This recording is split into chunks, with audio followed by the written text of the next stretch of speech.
Gracias por estar aquí hoy. Ya hemos hablado de soltar el rencor, de evitar los periodos de espera y de todas las maneras en que cargamos cosas que nos pesan más de lo que nos ayudan. Si tienes duda te invito que vayas a los videos del canal. Hoy vamos a hablar de algo que se parece a todo eso pero que opera en un nivel diferente y en muchos casos más difícil de ver. Porque hoy vamos a hablar de cargar conocimiento. De la manera en que lo que creemos saber puede convertirse en la prisión más sofisticada que existe. Y de la enseñanza budista más antigua sobre cómo vaciarse para poder seguir creciendo. Pero antes de empezar necesito hacerte una pregunta que quizás nunca te has hecho de esta manera específica. ¿Cuándo fue la última vez que escuchaste algo sobre un tema que crees conocer bien y lo escuchaste como si fuera la primera vez? No procesándolo a través del filtro de lo que ya sabes sobre ese tema. No comparándolo automáticamente con lo que ya tienes en tu mente sobre esa materia. No evaluando si está de acuerdo o en desacuerdo con tus creencias existentes. Simplemente escuchándolo con la apertura fresca y sin agenda de alguien que no sabe nada todavía. Si tardaste más de unos segundos en encontrar un ejemplo reciente, este video llegó exactamente cuando tenía que llegar. Porque hay una trampa silenciosa que el conocimiento acumulado le tiende a la mente que aprende. Una trampa tan bien construida y tan difícilmente visible desde adentro que afecta especialmente a las personas más inteligentes, más estudiosas y más genuinamente comprometidas con su crecimiento personal. Personas que han leído mucho. Que han practicado durante años. Que conocen los conceptos. Que pueden articular las enseñanzas con fluidez. Y que sin embargo en algún punto de su camino empezaron a sentir que a pesar de todo ese conocimiento acumulado algo esencial no estaba cambiando de la manera que esperaban. Que había una brecha persistente y frustrante entre lo que sabían y cómo vivían. Entre lo que podían explicarle a otros y lo que realmente experimentaban en su propia vida cotidiana. Esa brecha tiene un nombre en el budismo. Y tiene una causa muy específica que cuando se entiende de verdad produce una de las transformaciones más paradójicas y más poderosas del camino espiritual. Porque la causa de esa brecha no es que necesites más conocimiento. Es que necesitas menos. O más precisamente, necesitas relacionarte de manera completamente diferente con el conocimiento que ya tienes. Y la historia que mejor lo explica tiene más de 1000 años. Empecemos por el principio. Nanin era un maestro zen japonés del periodo Meiji que recibía visitas de académicos, estudiantes y buscadores espirituales de todo el país. Era conocido por su sabiduría directa y por su incapacidad de decir lo que la gente quería escuchar cuando lo que necesitaban escuchar era algo diferente. Un día llegó a visitarlo un profesor universitario. Un hombre de considerable erudición y reconocimiento en su campo. Había estudiado filosofía oriental durante décadas. Había publicado artículos sobre budismo. Había dado conferencias en universidades de todo el país sobre las enseñanzas zen. Y había llegado al monasterio de Nanin no como estudiante que busca aprender sino como par que busca discutir. Como alguien que quería comparar lo que sabía con lo que el maestro tenía para decir. Como alguien que en el fondo ya estaba bastante seguro de que sabía tanto o más sobre zen que la mayoría de los maestros que había visitado. Nanin lo recibió con la calidez tranquila que caracterizaba todas sus interacciones y lo invitó a sentarse. Preparó té. El tipo de preparación cuidadosa y ceremonial del té japonés que en sí misma es una práctica meditativa. El profesor observó con la actitud evaluadora de alguien que conoce el ritual y está calibrando su ejecución. Nanin comenzó a servir el té en la taza del profesor. La llenó. Y siguió sirviendo. El té llegó al borde. Comenzó a derramarse sobre la mesa. El profesor lo miró primero con sorpresa y luego con algo parecido a la indignación contenida de alguien que no entiende qué está ocurriendo pero que está seguro de que algo está mal. Maestro, dijo finalmente, la taza ya está llena. No puede contener más. Nanin siguió sirviendo unos segundos más antes de detenerse. Luego miró al profesor con una calma perfecta y dijo, igual que esta taza, tú estás lleno de tus propias opiniones y especulaciones. ¿Cómo puedo mostrarte el zen a menos que primero vacíes tu taza? El profesor se fue ese día sin la discusión filosófica que había venido a tener. Y con una pregunta que según cuenta la historia lo acompañó durante años. Una pregunta simple y completamente incómoda: ¿cuántas veces en su vida había llegado a una enseñanza, a una conversación, a una experiencia con la taza tan llena que no había podido recibir nada que no confirmara lo que ya tenía? Esta historia tiene 1000 años. Y nunca ha sido más relevante que ahora. Vivimos en la era con mayor acceso a información y a conocimiento que cualquier periodo anterior de la historia humana.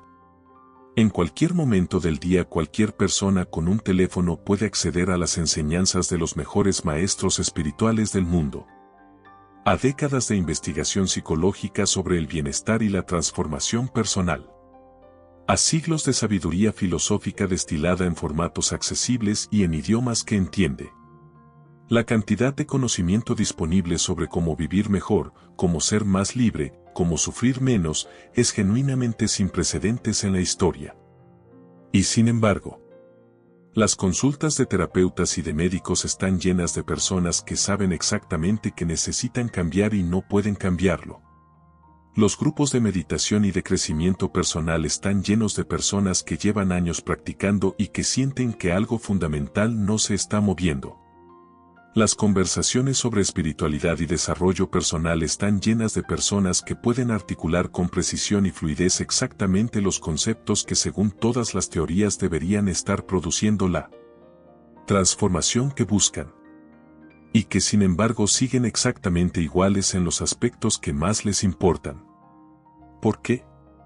La respuesta del budismo a esta pregunta es la misma que Nanin le dio al profesor universitario hace 1000 años. Solo que con una profundidad adicional que la historia del té apenas sugiere pero no desarrolla completamente. Había un hombre llamado Diego que llegó a estudiar budismo con una historia que en su estructura básica se parece a la del profesor universitario pero que en sus detalles es completamente contemporánea y completamente reconocible. Diego tenía 46 años y llevaba 12 estudiando espiritualidad, psicología y desarrollo personal con una seriedad y una dedicación que pocas personas de su entorno podían igualar. Había leído más de 200 libros sobre estos temas. Había tomado cursos de meditación, de mindfulness, de psicología positiva, de neurociencia del bienestar, de filosofía estoica, de budismo Theravada y de budismo mahayana. Podía hablar con fluidez sobre la impermanencia, sobre el ego, sobre el apego, sobre la compasión, sobre prácticamente cualquier concepto que apareciera en los textos que había estudiado. Y sin embargo Diego tenía un problema que lo frustraba de una manera que ya empezaba a sentirse como ironía cruel. A pesar de todo ese conocimiento, a pesar de 12 años de estudio serio y de práctica genuina, seguía reaccionando de la misma manera ante los mismos tipos de situaciones que siempre lo habían perturbado. Seguía sintiéndose inseguro en los mismos contextos de siempre. Seguía teniendo los mismos conflictos relacionales que tenía antes de empezar a estudiar todo lo que había estudiado. Seguía siendo gobernado por los mismos miedos aunque ahora pudiera nombrarlos con términos técnicos sofisticados que antes no conocía. Sabía exactamente lo que el ego era. Pero el ego seguía controlando sus reacciones con la misma eficiencia de siempre. Sabía exactamente qué era el apego y cómo producía sufrimiento. Pero seguía apegado a las mismas cosas de siempre con la misma intensidad de siempre. Sabía exactamente qué era la impermanencia y por qué resistirla producía sufrimiento. Pero seguía resistiendo el cambio con la misma fuerza con que siempre lo había resistido. La brecha entre lo que sabía y cómo vivía no solo no había cerrado en 12 años. En algunos aspectos parecía haberse ampliado. Porque ahora además de tener los problemas de siempre tenía la carga adicional de saber exactamente cómo llamarlos y exactamente qué debería estar haciendo de manera diferente y exactamente por qué no lo hacía. Lo que antes era simplemente sufrimiento ahora era sufrimiento más el juicio sobre el sufrimiento. El problema más el conocimiento de por qué el problema era un problema. Fue su maestro de meditación quien finalmente le dijo algo que Diego no esperaba escuchar de alguien que se suponía debía validar su dedicación y su compromiso. Le dijo que el problema no era que le faltaba conocimiento. Era que tenía demasiado. No en el sentido de que debería haber estudiado menos. En el sentido de que había acumulado tanto conocimiento sobre cómo debería ser su experiencia que ya no tenía espacio para tener simplemente su experiencia. Que su taza estaba tan llena que cuando la vida intentaba servirle algo nuevo, algo que no confirmaba lo que ya sabía. Algo que no encajaba perfectamente en ninguna de las categorías que había construido con tanto esfuerzo durante 12 años de estudio, su mente lo rechazaba antes de haberlo procesado realmente. No con mala intención. Con la eficiencia perfecta de un sistema que ha sido entrenado para categorizar y clasificar y evaluar en lugar de simplemente recibir y experimentar. Y esa diferencia entre categorizar y experimentar, entre procesar el conocimiento a través del filtro de lo que ya sabes y recibirlo con la apertura fresca de alguien que no sabe todavía, es exactamente el corazón de lo que el budismo llama Sosin. La mente del principiante. Y es lo que vamos a explorar en profundidad en las páginas que siguen. La distinción que el maestro de Diego le señaló entre categorizar y experimentar no es una distinción semántica. Es una diferencia en el nivel neurológico de cómo el cerebro procesa la información dependiendo del estado en que se encuentra cuando la recibe. Y cuando el budismo describió esta diferencia hace más de 2000 años con conceptos como Sosin y Beginner's Mind, lo hizo sin el lenguaje de la neurociencia moderna, pero con una precisión que los estudios actuales sobre aprendizaje y plasticidad cerebral están confirmando de maneras que hubieran resultado completamente familiares para Nanin. El cerebro de un experto y el cerebro de un principiante procesan la misma información de maneras fundamentalmente diferentes. El cerebro del experto tiene categorías altamente eficientes y profundamente grabadas para organizar la información que recibe. Cuando llega información nueva, el cerebro experto la procesa principalmente en términos de cómo encaja o no encaja en las categorías existentes. Es un proceso eficiente y en la mayoría de los contextos prácticos es exactamente lo que queremos que ocurra. No queremos tener que reconsiderar desde cero cada decisión que tomamos. Las categorías existentes nos permiten funcionar con rapidez y con relativa precisión en situaciones conocidas. Pero en el contexto del crecimiento interior y de la transformación personal, este mismo mecanismo que en la vida práctica es una ventaja se convierte en un obstáculo. Porque el crecimiento real, el tipo de transformación que cambia no solo lo que sabes sino cómo eres, no ocurre dentro de las categorías existentes. Ocurre exactamente en los bordes donde la categoría existente no alcanza. En los espacios entre lo conocido y lo desconocido. En los momentos en que algo llega que no encaja perfectamente en ningún cajón y que por lo tanto requiere que el sistema se expanda para recibirlo. Y un sistema completamente lleno no puede expandirse. Una taza completamente llena no puede recibir más.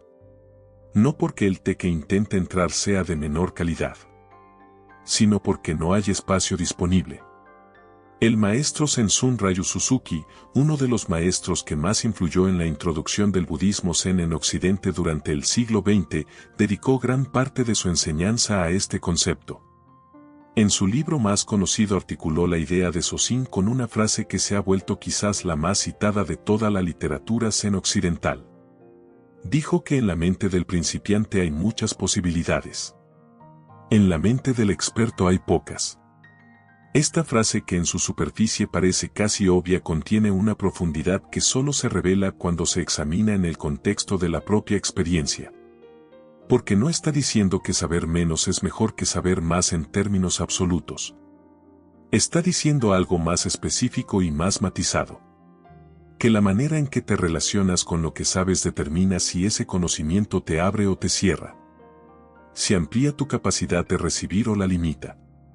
Si te acerca a la experiencia directa de lo que estudias o te mantiene en la cómoda distancia del conocimiento sobre la experiencia. Diego entendió esta distinción de manera experiencial en un momento que describió como uno de los más incómodos y más iluminadores de todo su proceso. Estaba en una sesión de meditación guiada con su maestro cuando éste le pidió que observara su respiración sin etiquetarla. Sin llamarla inhalación ni exhalación. Sin identificarla como práctica meditativa. sin relacionarla con ninguno de los conceptos sobre la respiración que había estudiado. Solo observarla como si fuera la primera vez que notaba que respiraba. Diego intentó seguir la instrucción durante varios minutos y luego le dijo a su maestro con honestidad que no podía hacerlo. Que cada vez que intentaba observar la respiración sin etiquetar una parte de su mente inmediatamente producía el contexto. Identificaba el tipo de respiración. La relacionaba con conceptos de pranayama que había estudiado. La evaluaba en términos de su calidad como objeto de meditación. La comparaba con instrucciones de diferentes tradiciones sobre cómo usar la respiración en la práctica. En el momento en que intentaba observar ya estaba categorizando. En el momento en que intentaba experimentar ya estaba analizando. Su maestro le escuchó y luego le dijo algo que Diego tardó semanas en procesar completamente. Le dijo, lo que describes no es una falla en tu meditación. Es el mapa que confundes con el territorio. Durante 12 años construiste un mapa extraordinariamente detallado y sofisticado de lo que debería ser la experiencia meditativa. Y ahora cuando intentas tener la experiencia el mapa aparece antes que ella.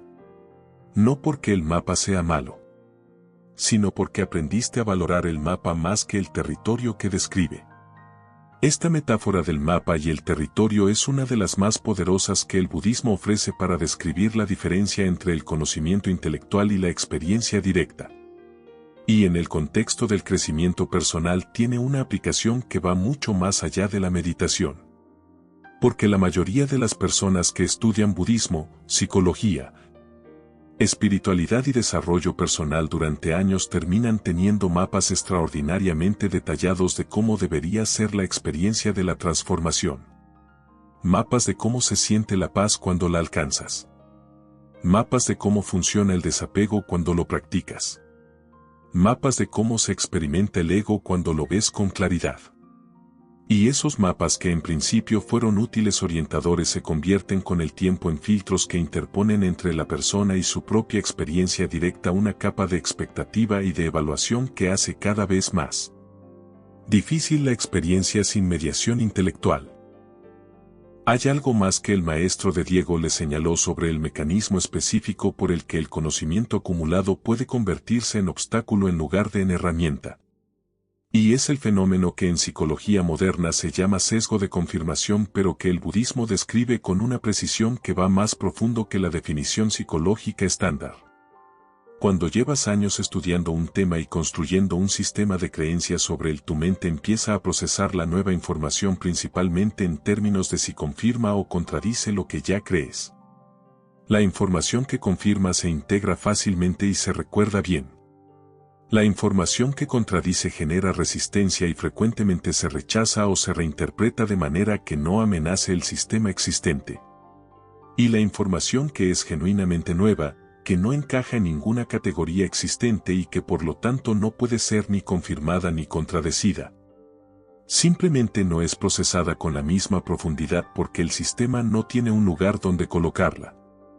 El resultado es que después de años de estudio intenso la persona frecuentemente no está aprendiendo de manera real. Está confirmando.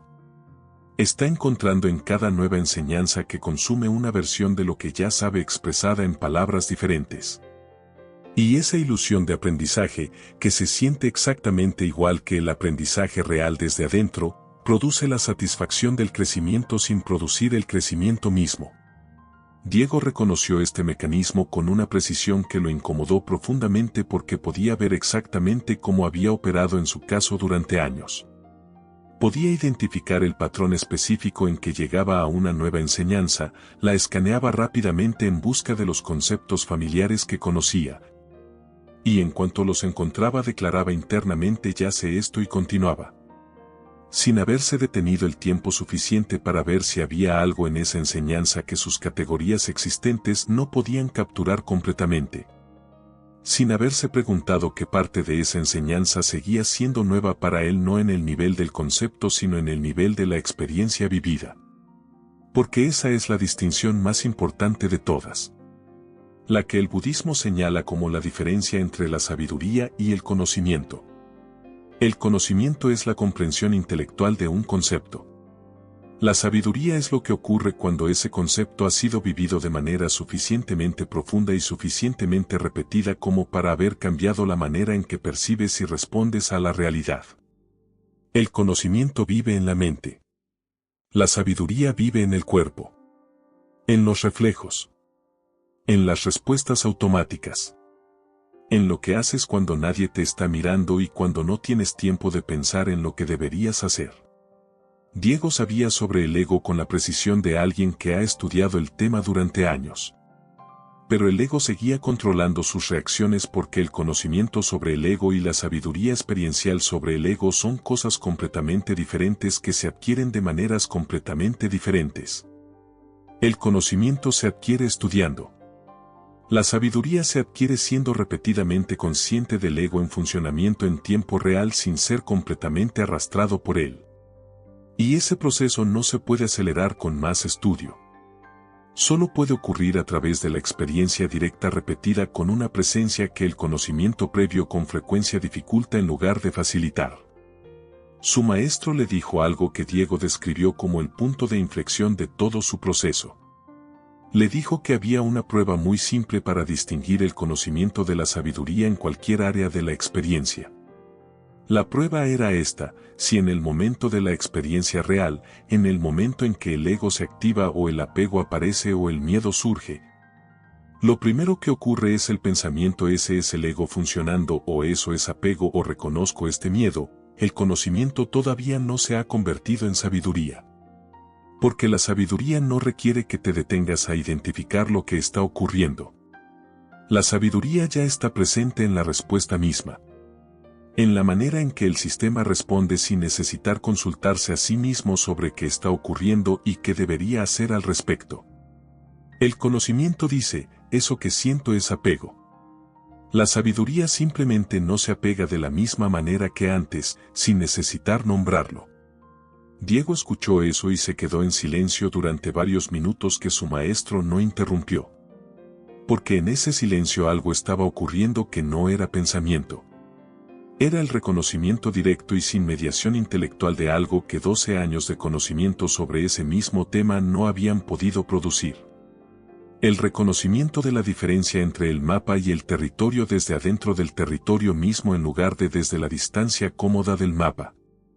Y ese reconocimiento, incómodo y liberador al mismo tiempo, fue el comienzo real del aprendizaje que 12 años de estudio habían estado preparando el terreno para pero que no habían podido producir por sí solos.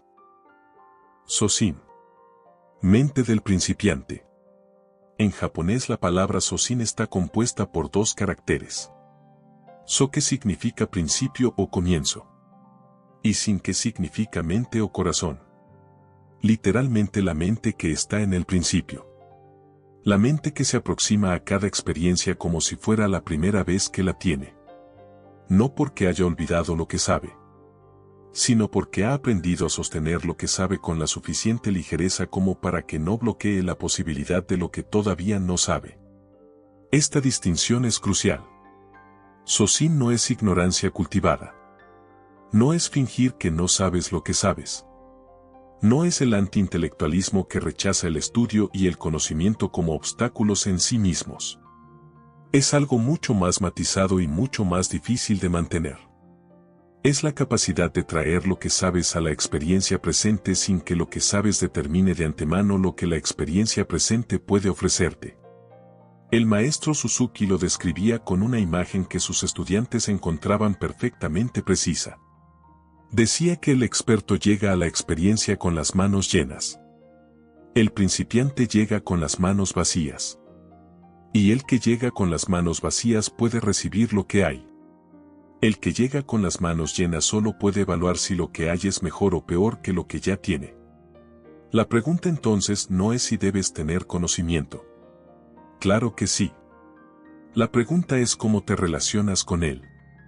Si lo sostienes con las manos abiertas, listo para recibir algo que quizás contradiga o amplíe o complejice lo que ya tienes.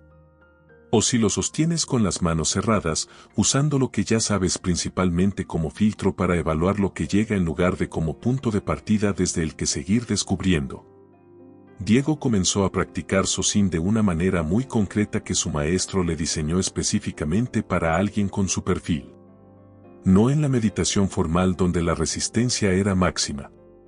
En las conversaciones cotidianas. En las lecturas. En las situaciones de la vida diaria que normalmente procesaba de manera completamente automática. La práctica era deceptivamente simple. Antes de cualquier conversación sobre un tema que conocía bien, Diego se hacía una sola pregunta.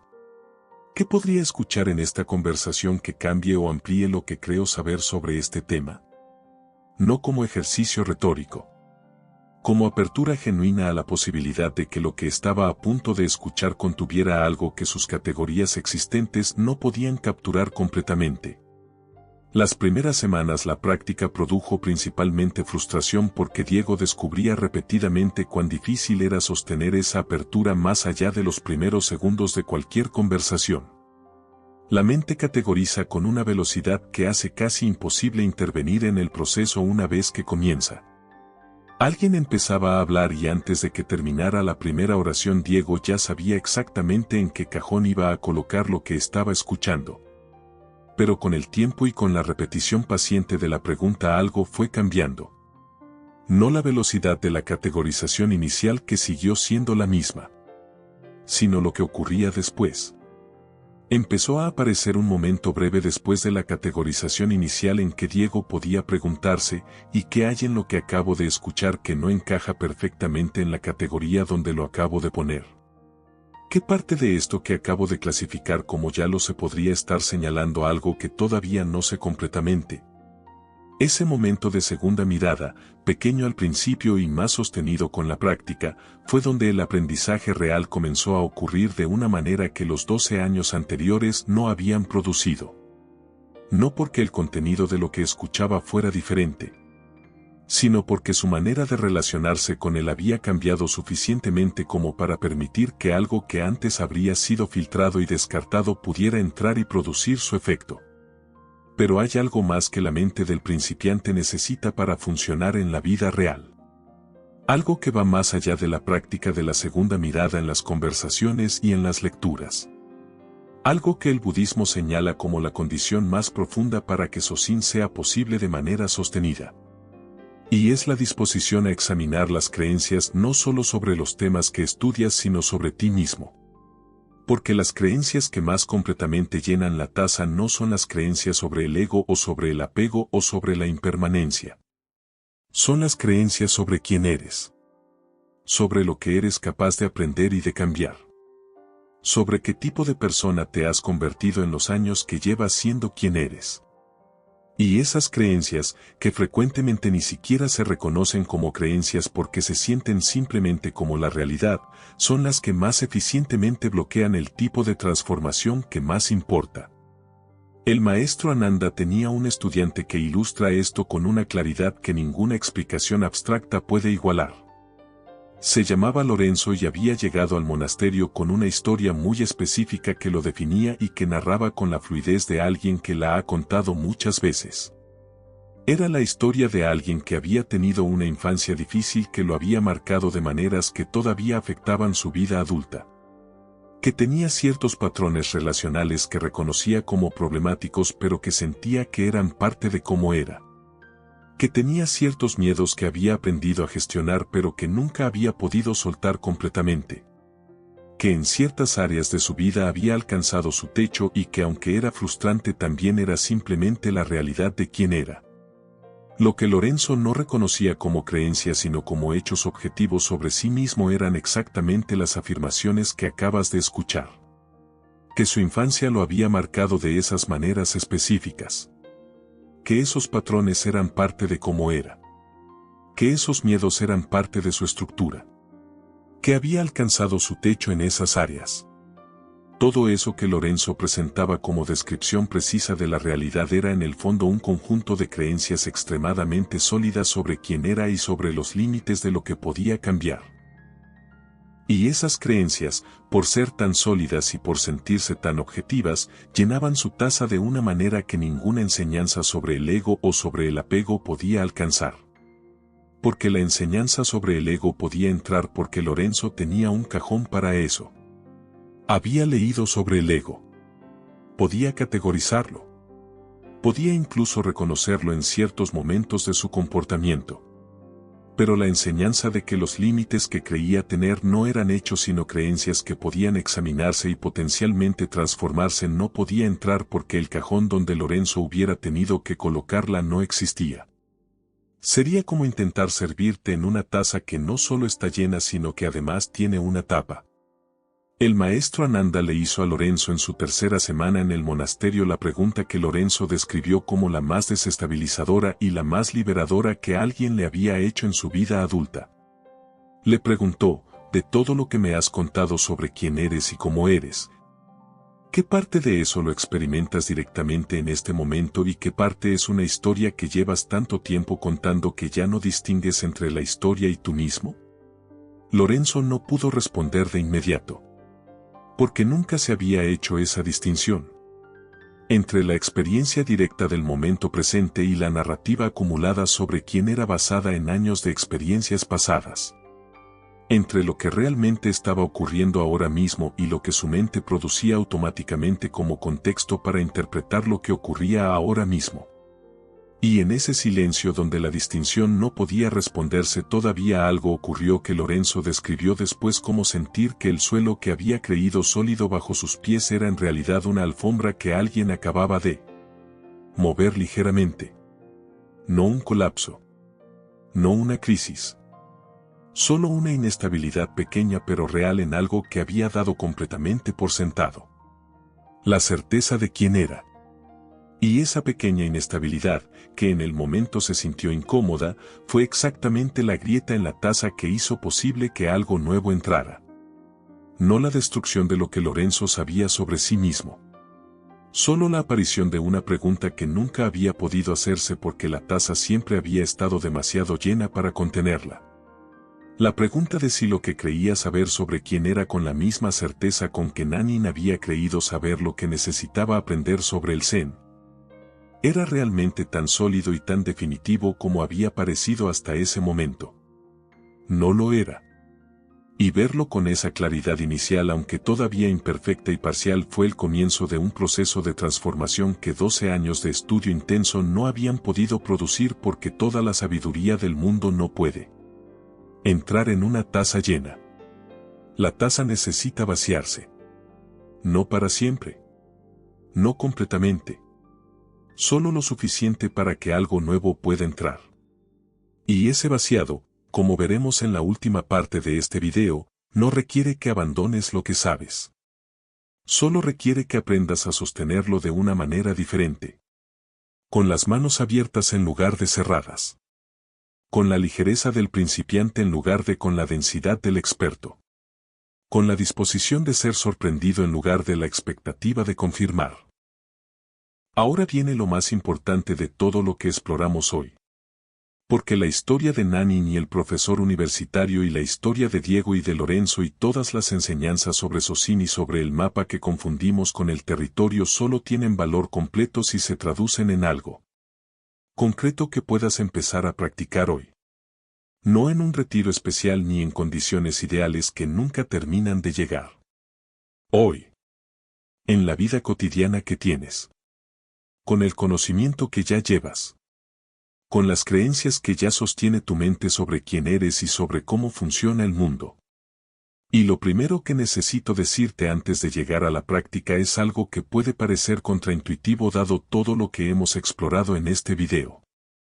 No tienes que deshacerte de lo que sabes. No tienes que fingir que eres un principiante absoluto en todo. No tienes que rechazar el conocimiento acumulado ni dejar de estudiar ni convencerte de que los años de aprendizaje que llevas han sido inútiles o contraproducentes. El objetivo no es vaciar la taza de manera permanente y total. El objetivo es aprender a vaciarla cuando lo necesitas. A abrirla cuando la vida intenta servir algo nuevo. A sostener lo que ya tienes con la suficiente ligereza como para que no bloquee lo que todavía puede llegar. Esa habilidad, que el budismo llama Socin y que el maestro Suzuki describía como la mente que siempre está en el principio aunque no sea un principiante. Se desarrolla con una práctica muy específica que el maestro Ananda enseñaba en 4 movimientos que en conjunto transforman la relación con el conocimiento de manera que el conocimiento vuelve a ser lo que siempre debió ser. Una herramienta en tus manos en lugar de una prisión que te contiene. El primer movimiento es la pausa antes del juicio. Este es el movimiento más simple y más difícil al mismo tiempo. Simple porque no requiere ninguna habilidad especial ni ningún conocimiento previo. Difícil porque va directamente contra uno de los hábitos más profundamente arraigados de la mente educada. El hábito de categorizar y evaluar de manera inmediata y automática todo lo que llega.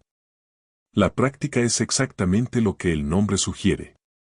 Antes de que tu mente produzca el juicio automático sobre cualquier nueva información, experiencia o persona que encuentres, insertar una pausa.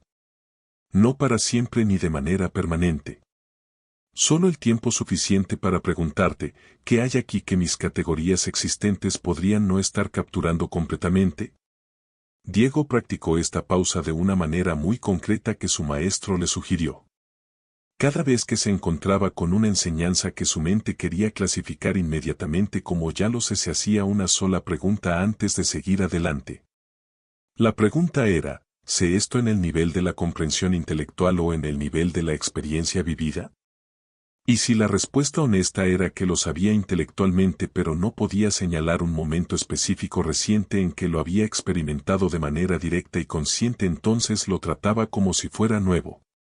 No fingiendo que no lo había estudiado, sino reconociendo que entre conocerlo conceptualmente y haberlo vivido hay una distancia que el estudio no puede cerrar por sí solo. Esta práctica produjo en Diego algo que no había anticipado. Que la mayoría del conocimiento que había acumulado durante 12 años estaba en el nivel de la comprensión intelectual. Que había muy pocas áreas en que podía señalar experiencias directas y recientes que confirmaran que el conocimiento se había convertido en sabiduría vivida. Y esa honestidad, incómoda en su precisión, fue lo que abrió el espacio para un tipo de aprendizaje diferente al que había estado haciendo. Más lento. Más directo. Menos orientado a acumular y más orientado a profundizar. El segundo movimiento es la pregunta que invierte la dirección. La mente del experto hace preguntas que confirman. ¿No es esto lo mismo que el concepto de Anicca?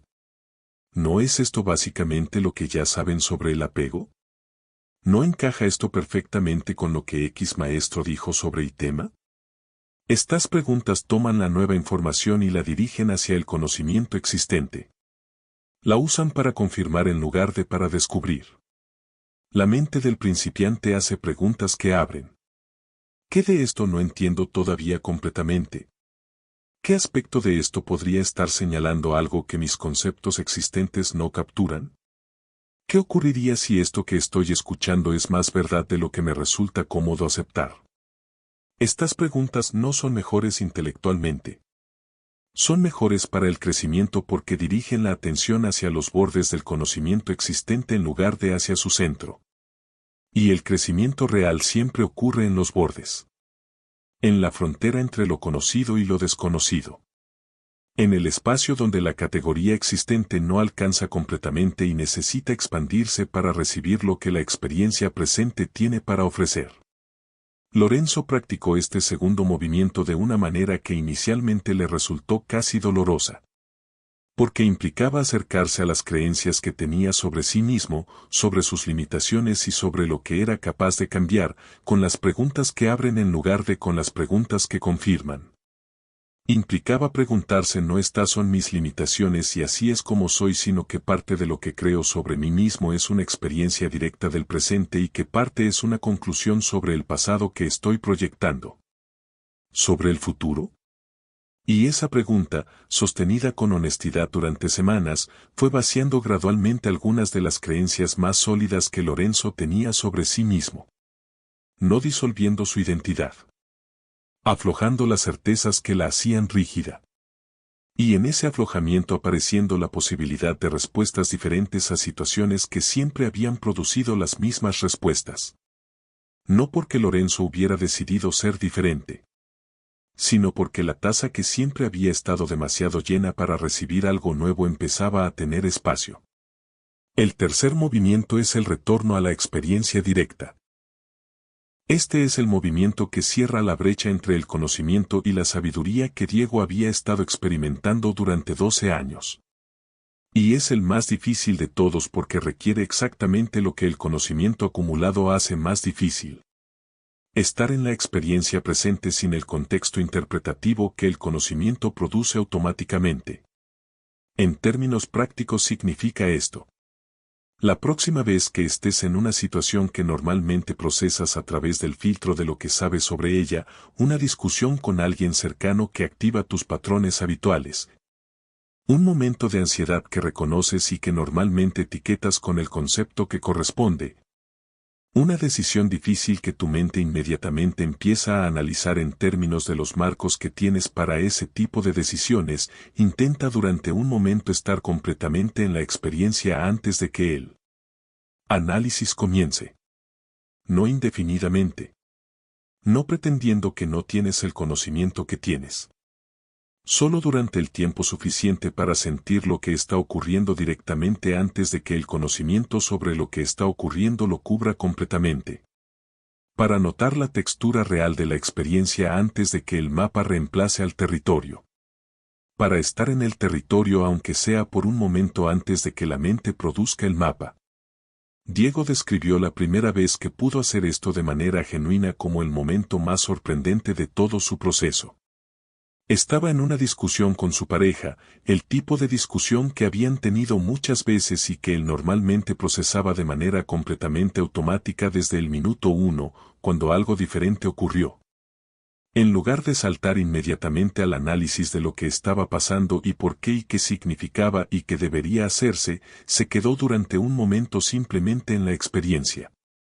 Sintiendo exactamente lo que sentía sin nombrarlo.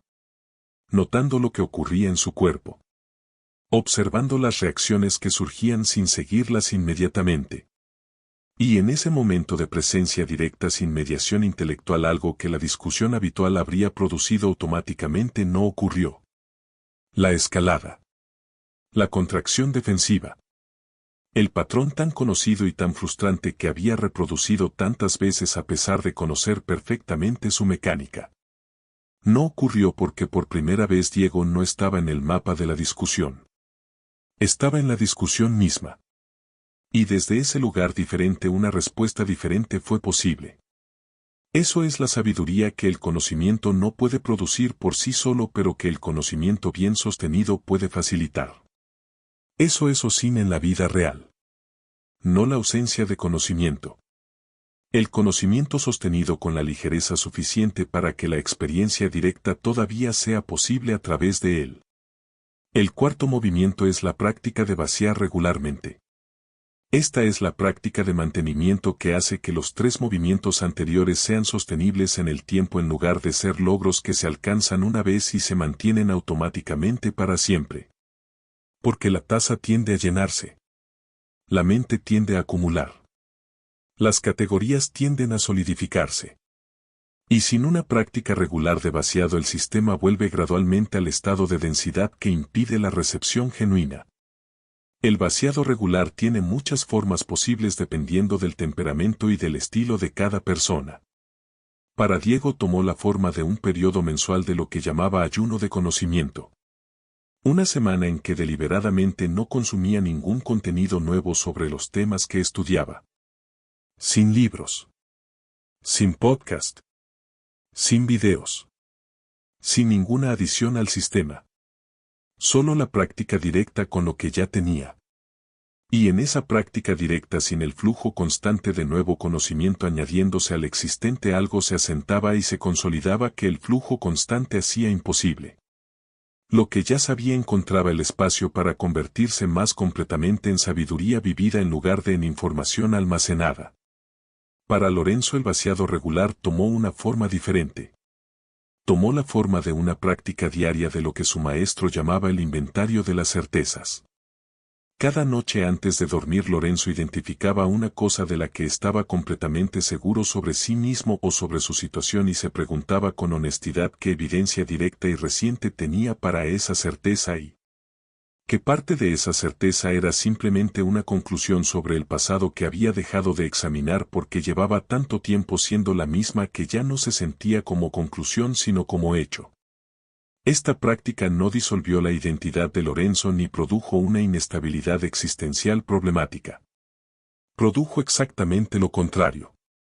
Una identidad más flexible y más honesta que la que había tenido antes. Una manera de relacionarse consigo mismo que tenía más espacio para el cambio y para el crecimiento precisamente porque ya no dependía de la solidez de las certezas para sentirse firme. Que podía estar en la incertidumbre sobre quién era en algunos aspectos sin que esa incertidumbre fuera amenazante porque había aprendido que la incertidumbre es la condición del crecimiento y no su obstáculo. Nanning le dijo al profesor universitario que para mostrarle el zen primero necesitaba vaciar la taza. No para quedarse con la taza vacía para siempre. Para hacer espacio para algo que la taza llena no podía recibir. Y el profesor, si la historia tiene un final que los textos no siempre cuentan pero que la lógica de las enseñanzas en sugiere. Probablemente pasó mucho tiempo después de esa visita con la pregunta más incómoda y más fértil que una mente puede hacerse. La pregunta de qué podría estar esperando en el exterior de todo lo que ya crees saber. Esa pregunta está disponible para ti ahora mismo. No requiere que vacíes todo lo que has construido. Solo requiere que abras la taza lo suficiente para que pueda entrar lo que todavía está esperando. Si llegaste hasta aquí quiero que te quedes con una sola cosa de todo lo que exploramos hoy. Lo que sabes es valioso. Lo que todavía no sabes es dónde está el crecimiento. Y la mente del principiante no es la que no sabe nada. Es la que sabe y aún así se mantiene abierta a ser sorprendida. Vacía la taza. No para siempre. Solo lo suficiente para que lo que viene después pueda entrar. Si este video te llegó, si en algún momento mientras lo escuchabas sentiste que algo de lo que dijimos habla directamente de cómo te relacionas con tu propio conocimiento y con tu propio crecimiento, suscríbete al canal. Cada semana traemos una nueva historia o enseñanza que puede acompañarte exactamente donde estás.